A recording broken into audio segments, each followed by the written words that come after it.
जैसे मंडियों में हुआ, इनेलो के लोग जाते हैं, सेक्रेटरी और एसडीएम सब लोग आ जाते हैं, नेता प्रतिपक्ष आते हैं, आधा आधा घंटा तक कोई नहीं आता। हम लोग जाते हैं, आते ही नहीं। अब आपने कहा कि हम जब मंडियों में जाते हैं, नेता प्रतिपक्ष जाते हैं, पूर्व मुख्यमंत्री भूपेंद्र सिंह हुड्डा, तो अधिकारी नहीं आते, आते हैं तो लेट आते हैं। लेकिन वहीं अभय सिंह चौटाला जब मंडी में जाते हैं तो पहले से ही सेक्रेटरी या जो अन्य अधिकारी वो खड़े मिलते हैं।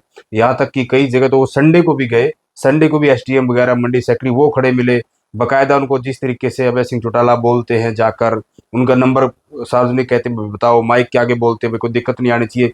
तो एक प्रदेश का पूर्व मुख्यमंत्री, 2 बार का मुख्यमंत्री रह चुका हो, वो जब जाते हैं तो अधिकारी इस तरह का व्यवहार करते हैं।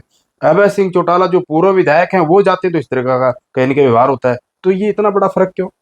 सरकार मिली भगत, यही तो मैं कहना चाहता हूँ, यही मैं कहना चाहता हूँ जो आज हरियाणा प्रदेश में हो रहा है। दोनों दल तो बीजेपी इनको बढ़ावा देना चाहती है कि किस तरह से बढ़ जाए, लेकिन लोगों को पता लग गया कि ये सारा ड्रामा है और ये खेल है, बीजेपी करवा रही। लेकिन प्रोटोकॉल के हिसाब से तो एलओपी का पद बड़ा है ना? बहुत बड़ा है। मुख्यमंत्री के बाद प्रदेश में एलओपी है। बिल्कुल, नेता प्रतिपक्ष और नेता सदन दो ही तो होते हैं जी।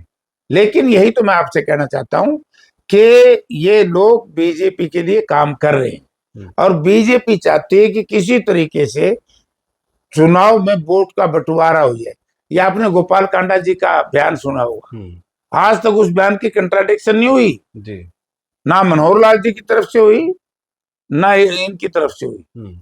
इसी तरीके से मुनीश ग्रोवर जी ने कहा था जी। आज तक उनके बयान की कंट्राडिक्शन नहीं हुई कि हम तो लोक दल के लोगों को इसलिए साथ रखते हैं कि हम इनको खड़ा कर देते हैं, वोट काट देते हैं।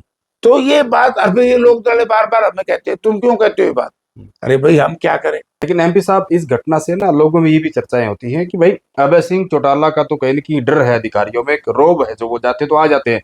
भूपेंद्र सिंह हुड्डा का कोई रोब और डर नहीं है। भूपेंद्र सिंह हुड्डा के अधिकारी मानते नहीं है। आपने खुद कहा भी बहुत बड़ा प्रोटोकॉल है, वो भी चुने नुमाइंदे हैं, कई बार के नुमाइंदे हैं। जब वो लोगों के लिए, किसानों के लिए मंडियों में जा रहे हैं तो ये अधिकारियों का दायित्व बनता है कि वो पहले से आकर उनको रिपोर्ट करे, खड़े हों। तो भूपेंद्र सिंह हुड्डा 9 बार के एमपी एमएलए जी, 9 बार के, बिल्कुल, या 9 या 10 बार के, हरियाणा में सबसे सीनियर आना चाहिए। यही तो मैं कह रहा हूँ कि ये दोनों ही बीजेपी के लिए काम कर रहे हैं।